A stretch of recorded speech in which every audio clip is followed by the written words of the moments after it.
En nombre del Padre, del Hijo y del Espíritu Santo. Amén. Dios te salve María, llena eres de gracia, el Señor es contigo, bendita tú eres entre todas las mujeres y bendito es el fruto de tu vientre Jesús. Santa María, Madre de Dios, ruega por nosotros pecadores, ahora y en la hora de nuestra muerte. Amén. Mare de Déu de Montserrat. Ruega por nosotros. En nombre del Padre, del Hijo y del Espíritu Santo. Amén. Bueno, el título de esta conferencia es El catolicismo en nuestras raíces. Y ¿qué les puedo decir? Yo no soy historiadora. Bueno, me presento, soy la Madre Salud Burrell, de Matadepera. Ahora mismo es superiora del tercer año del Estudiantado Internacional en Italia. Y leo y estudio historia por amor solo. Pero yo solo leía y estudiaba historia de España del siglo XX, sobre todo el tema de los mártires, la persecución religiosa, todo esto. Llevo varios años leyendo muy motivada y leyendo todo lo que encontraba. Me encontré con la carta que escribió el cardenal Gomá mientras estaba en el exilio en Pamplona, ¿no? Durante la guerra, el obispo primado de Toledo, en el momento de la guerra civil, y él escribió una carta que era el caso de España, explicando la situación de la guerra para los mismos españoles y para afuera también, para que se entendiera qué estaba pasando, porque había mucha confusión. Muy bonita, muy clara, si la queréis leer, se encuentra en internet. Y él, en una parte, dice eso: ha sido el internacionalismo comunista el que ha suplantado el sentido cristiano de gran parte de nuestro pueblo y le ha lanzado con frenesí contra la España forjada en los concilios toledanos. Y yo pensé que será eso, pero ya está, ¿no? Seguí leyendo porque no me interesaba tanto.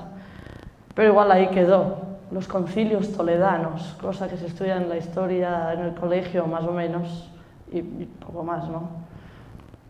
Y después en una conferencia sobre los reyes católicos, otra vez escuché que Fernando, en un discurso que hizo después de la muerte de Isabel, dijo, bueno, no es la cita directamente de Fernando, pero en esa conferencia dijeron: los reyes católicos no se tuvieron a sí mismos como fundadores, sino como restauradores de aquella España de los godos.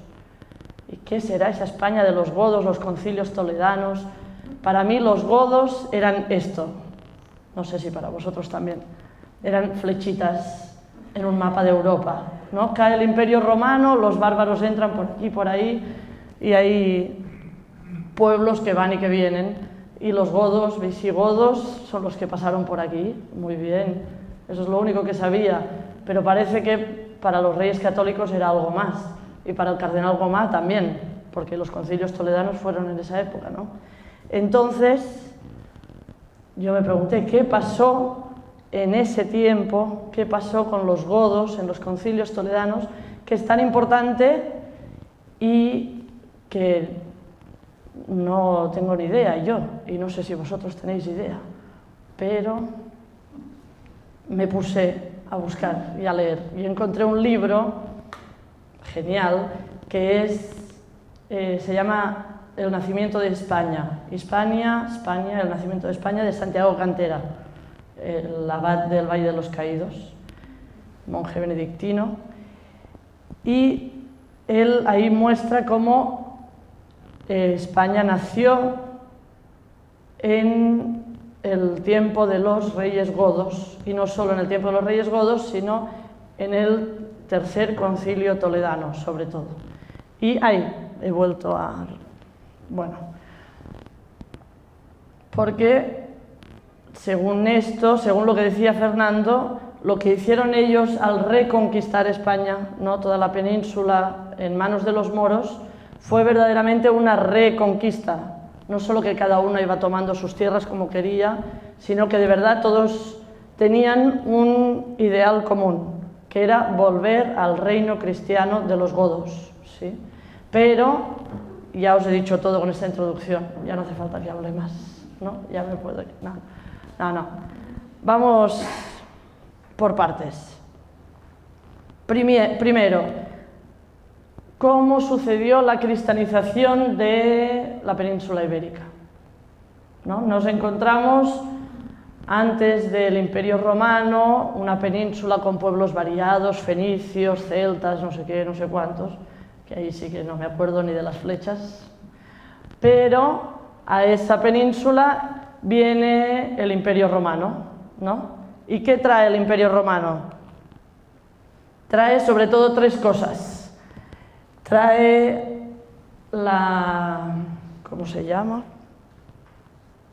Intercomunicación, ¿no? Las calzadas, llegaron a construir hasta 40.000 kilómetros de calzadas que unían las ciudades de toda la península ibérica, ¿no? Esto, ¿por qué es importante? Porque hicieron una homogeneización del pueblo, ¿no? Que hasta ahora eran distintos pueblos que no tenían nada que ver uno con el otro, no se mezclaban entre ellos. Con el Imperio Romano empieza a ser toda la península ibérica homogénea, ¿sí? Sobre todo los lugares donde llegaron primero más, toda la costa del Mediterráneo, por donde entra el Ebro, por donde entra el Guadalquivir, eso fue más romanizado, pero poco a poco, gracias a las calzadas, se romanizó todo. Así se difundieron las costumbres, se igualaron todos los pueblos. También el Imperio Romano trajo el derecho romano, ¿no? Que hizo que se organizara todo en municipios, ¿no? Que todos tuvieran la misma ley, vamos teniendo toda una península más homogénea. Y también trajo la lengua, así como antes tenían lenguas variadas más rudas, empieza el latín a ser la lengua para todos, ¿no? Entonces, siendo así todos más iguales, teniendo algo en común, pero igualmente en común también con el resto del Imperio Romano, llega el cristianismo a la península ibérica. ¿Cómo llega? Llega con San Pablo, ¿no? Que lo sabemos porque en el capítulo 15 de la Carta a los Romanos dice eso que veis ahí. Cuando me ponga en camino hacia España, espero veros al pasar y después de haber disfrutado un poco de vuestra compañía, que vosotros me encaminéis hacia allá. Sí. Entonces, San Pablo les pide a los romanos que lo encaminen hacia España y 3 versículos más adelante lo vuelve a repetir. Pasaré entre vosotros camino hacia España.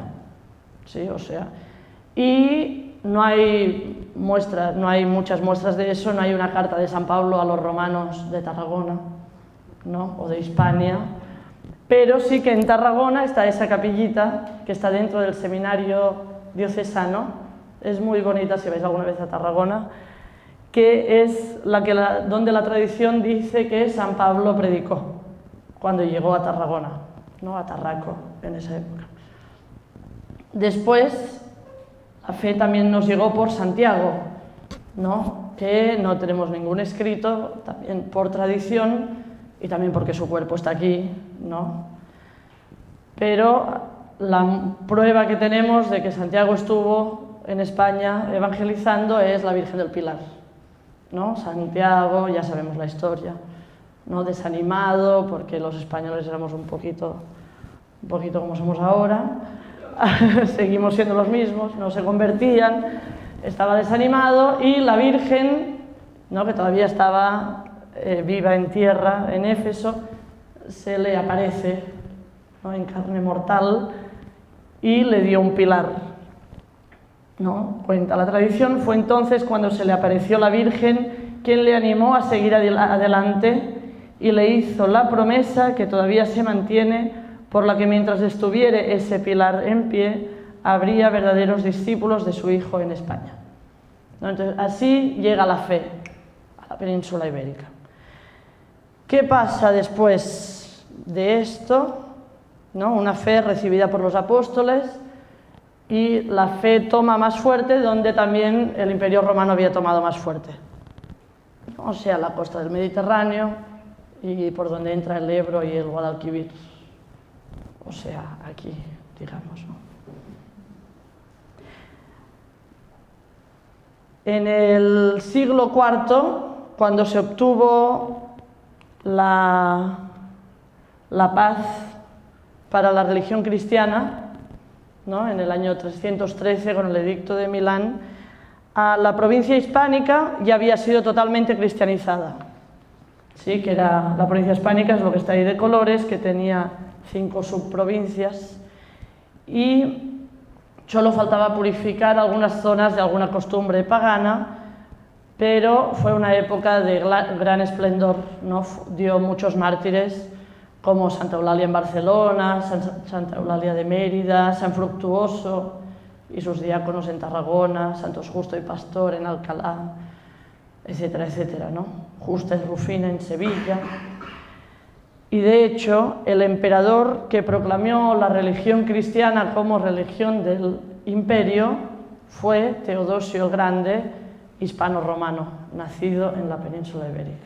No está mal, ¿no? Entonces, tenemos una península ibérica, parte de un imperio, toda cristiana y muy viva y muy activa, no solo en la fe, sino en el imperio romano. No era una provincia cualquiera, era una provincia muy importante.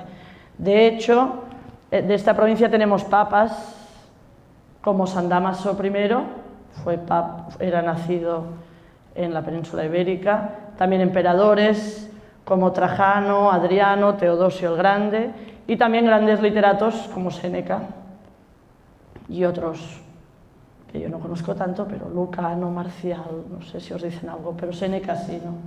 Dice más. Eran todos provenientes de aquí, entonces era una región importante del imperio. Hasta aquí todavía no hemos entrado con los godos. Diréis, ¿para qué nos habla de todo esto? Para ver dónde nos encontramos. Año 409, cae el imperio romano y entran los bárbaros, los pueblos de más allá del imperio, que no hablaban latín, por eso se les llama bárbaros, etc. Y en la península ibérica entran los suevos, que se instalan en Galicia, los alanos, que se van más para abajo y se instalan en Andalucía, los vándalos, que atraviesan y se van hasta el norte de África, los visigodos, que primero se instalan aquí, en la zona que ahora es Cataluña, Aragón, y después poco a poco van tomando toda la península ibérica. Sí, esto es interesante. La primera capital de los godos fue Tarragona un tiempito, después Barcelona. Después siguieron tomando toda la península y trasladaron su capital a Toledo. Pero bueno, aquí los romanos no quieren someterse a los godos, ¿sí? Están sometidos a ellos a la fuerza, hay luchas continuas, enfrentamientos, van pasando los años, los siglos, los godos cada vez van tomando más fuerza, pero solo fuerza. Van sometiendo a la gente solo a la fuerza. Los suevos no los quieren, los hispanorromanos no los quieren, todos ahí. ¿Y por qué no los quieren? Porque son arrianos, ¿sí? No son católicos. Los arrianos era una herejía que negaba la divinidad de Cristo, ¿no? Los visigodos se convirtieron al arrianismo en su camino hacia la península ibérica, llegan a la península ibérica siendo arrianos. Por eso los que están en la península no quieren saber nada de ellos. Entonces tenemos un pueblo, los visigodos, con poder político, pero arrianos, pero solo poder político, y los hispanos-romanos sobre todo, y también había otros muchos pueblos pequeños, bizantinos, suevos, pero estos son los dos grupos más grandes, hispanos romanos, que tienen el poder cultural, son la mayoría y son católicos, ¿sí? Así que están todos bajo un mismo rey, pero no hay unidad interna, hay revoluciones continuas. Todos los reyes godos, hasta uno del que hablaremos dentro de poco, murieron asesinados en enfrentamientos o por traidores o lo que sea, ¿no? Entonces, estamos en un momento así un poco trágico de la historia. ¿Qué pasa? Nos encontramos, después de varios reyes godos, nos encontramos con Leovigildo, año 568, es el de aquí, bueno, está el nombre. ¿Sí? ¿Estamos bien de momento? ¿Todos de acuerdo? Perfecto, perdón, yo voy mirando porque me pierdo. Pero Leovigildo marca una época nueva entre los godos, ¿no? Con él crece mucho la monarquía visigoda, tiene una gran mente política, es un gran militar, un hombre inteligente, fuerte, logra definitivamente someter a toda la península ibérica bajo su reino. ¿Sí? Con él no queda nadie fuera de su mandato, pero todo otra vez a la fuerza. Él quiere crear un solo pueblo y hace leyes varias como permitiendo matrimonios mixtos o animando matrimonios mixtos para que se mezclen los godos con los de ahí, pero la gente no quiere unirse a ellos, ¿sí? La gente de la península. Entonces él sabía que faltaba algo y lo intentaba, pero no estaba dispuesto a renunciar a su fe, ¿no? Entonces él estuvo gobernando sin conseguir lo que quería. Y de hecho, en esa época el arrianismo en otros lugares dio muchos mártires, aquí en España no tantos, fueron un poquito más benévolos, pero un mártir importante de esa época es Hermenegildo. Ahí está, es el de blanco con la cruz en la mano, San Hermenegildo, hijo mayor de Leovigildo. Él se convirtió al catolicismo y fue mandado matar por su mismo padre. ¿Sí? En esta foto no, en este cuadro, que es de la colección del Museo del Prado, está Hermenegildo en la prisión. Igual estaba en la prisión porque se rebeló contra su padre, también le hizo un levantamiento militar. Pero bueno, eso ya cosas de la historia también y de guerras y de la época. Pero el padre le manda la comunión, veis aquí, por manos de un obispo arriano. El hijo se niega a comulgar y es mandado a matar por su mismo padre. No está nada mal, ¿no? Entonces, muere Leovigildo y sube al trono Recaredo. Él sí, el primer rey godo que no muere asesinado. Muere por muerte natural. ¿Qué le pasa a Recaredo? Es el segundo hijo, ¿no?, de Leovigildo. Empezó a reinar en el 586 y él, gracias a su amistad con San Leandro, obispo de Sevilla, hermano de San Isidoro de Sevilla, se convierte al catolicismo, dejando atrás toda la tradición arriana de su familia y de su pueblo, en enero-febrero del 587. A partir de ese momento, todo el pueblo se le somete automáticamente, sin hacer nada a la fuerza. Hay algunas corrientes materialistas de la historia que ven la conversión de Recaredo como una, ¿cómo se dice? Ustedes me entienden. Como conveniencia, ¿no? No como convicción personal, no que él quería ser católico de verdad, sino que veía que para unir al pueblo y vivir en paz se tenía que convertir, y así lo hizo. Pero esto es una visión muy reduccionista, materialista, y está sacando a Dios de la historia, ¿no? Recaredo vio lo que le había pasado a su hermano, ¿no? Dios, no, han matado a tu hermano hace poco por católico, no debía ser tan fácil su decisión de mostrar a todo el reino que se había convertido. Y también van en contra de estas visiones reduccionistas. Sí, iba a decir otros adjetivos de las visiones, de esa visión, pero no importa.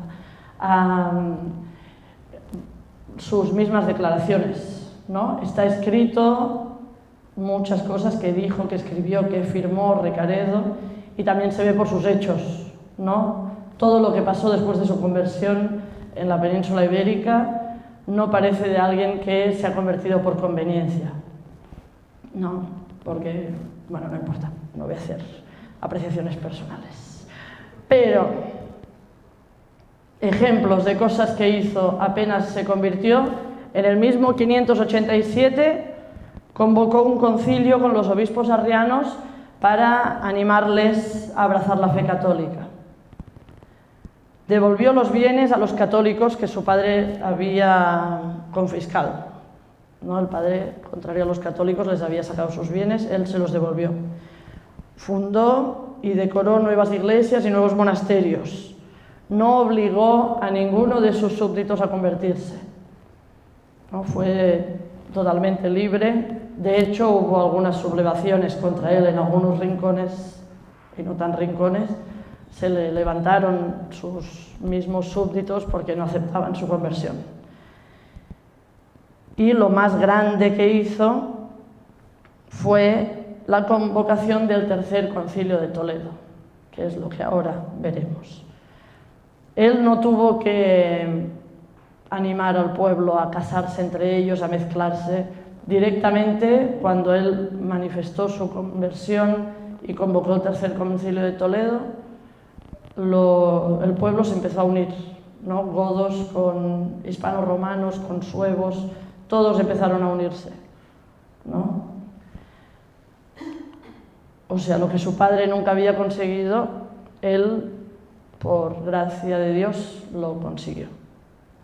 Entonces, ¿qué pasó en el Tercer Concilio de Toledo? Esto dice él en la convocatoria.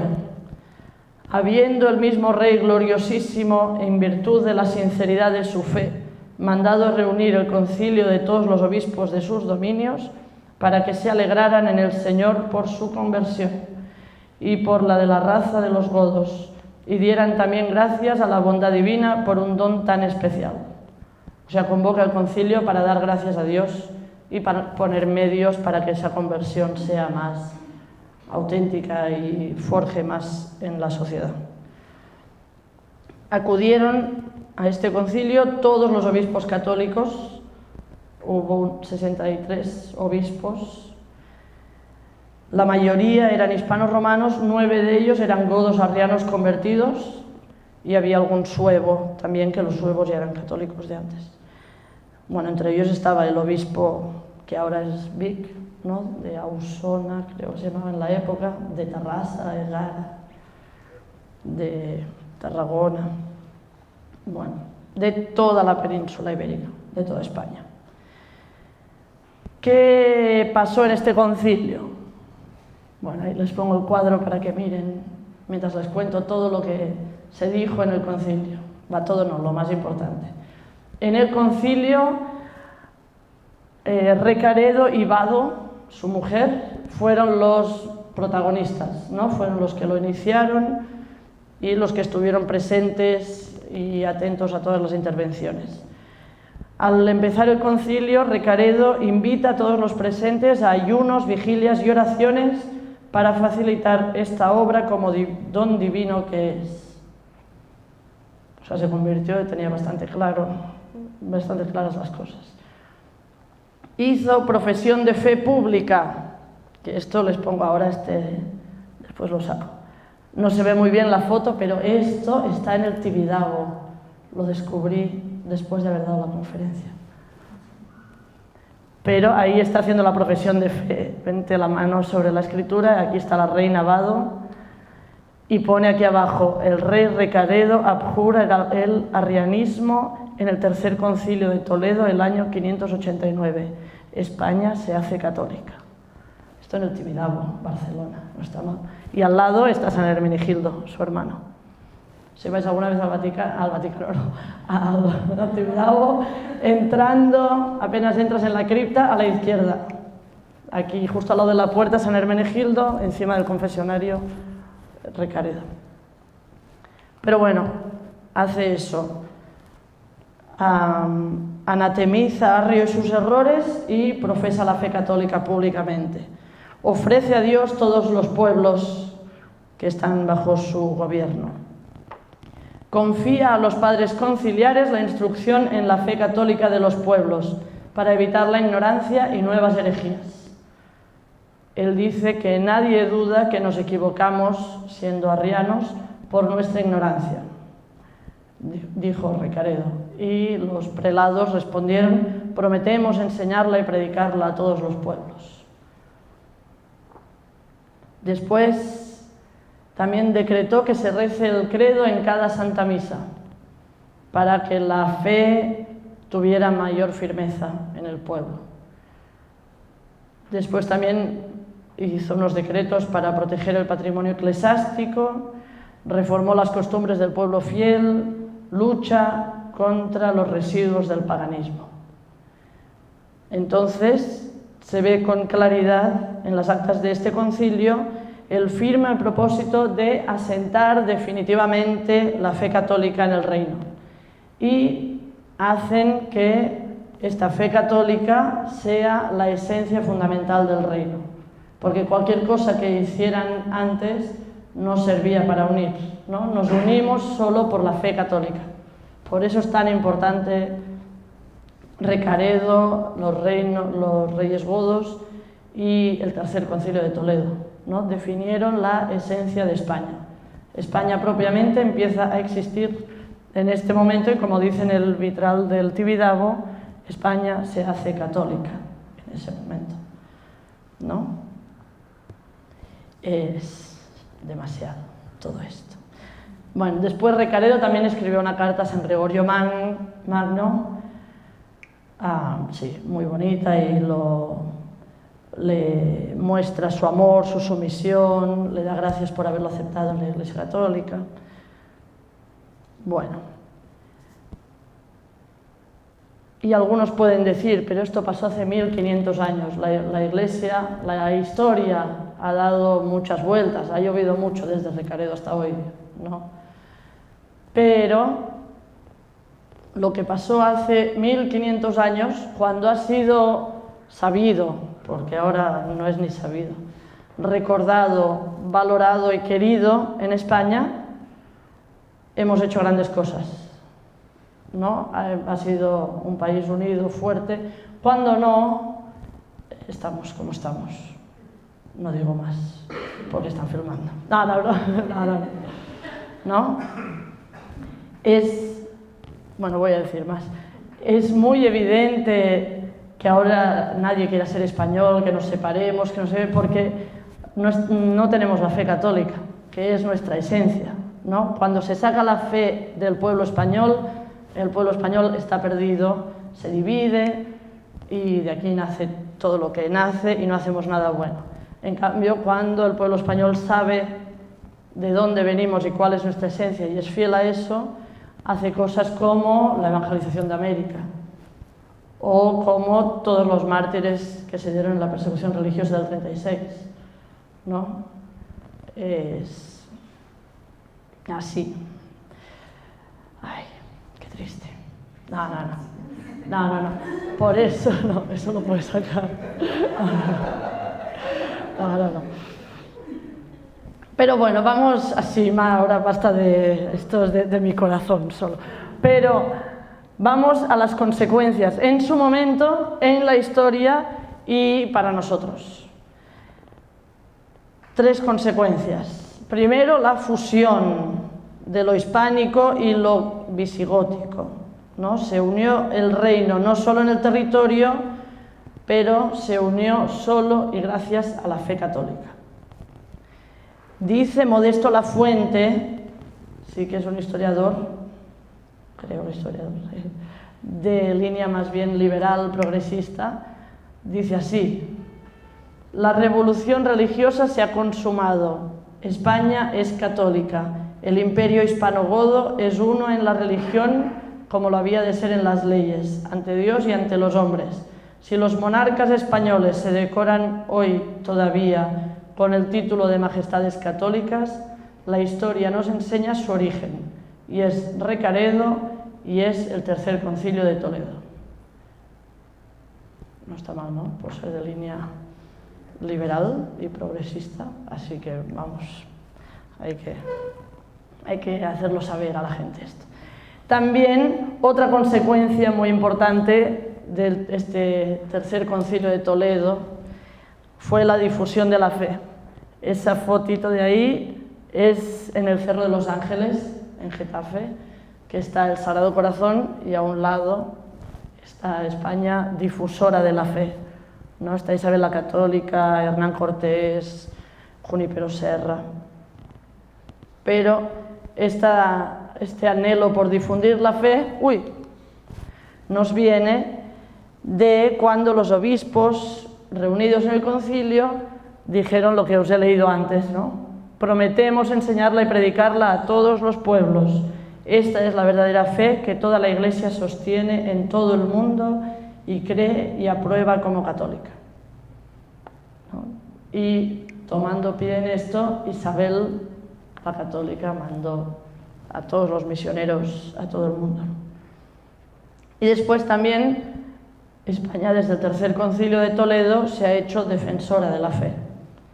Y esto nos lo enseña el Papa León XIII, que dijo esto que veis ahí, que es muy fuerte y ojalá hoy en día todavía fuéramos así.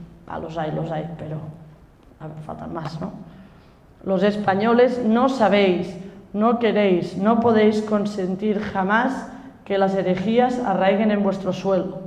Vejaciones, persecuciones, destierro, todo lo arrostráis, todo lo sufrís, antes de consentir y tolerar que las herejías se implanten en vuestra querida nación.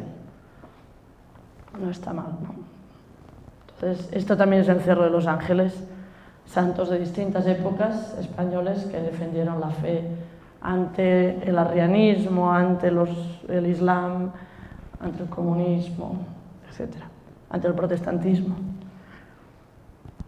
Entonces, la fe es nuestro fundamento, es nuestra razón de ser, pues es nuestra esencia. Y por eso la podemos defender y por eso la podemos difundir, ¿no? Nos lo dicen los papas, ya para concluir. Juan Pablo II, cuando aquí en España se estaba preparando la celebración del cuarto centenario del Tercer Concilio de Toledo, mandó una carta a los obispos diciendo esto que veis. La fe católica ha desarrollado una idiosincrasia propia, ha dejado huella imborrable en la cultura, ha impulsado los mejores esfuerzos de vuestra historia. ¡Buah! Y yo me muero cuando leo esto. Y en el Benedicto XVI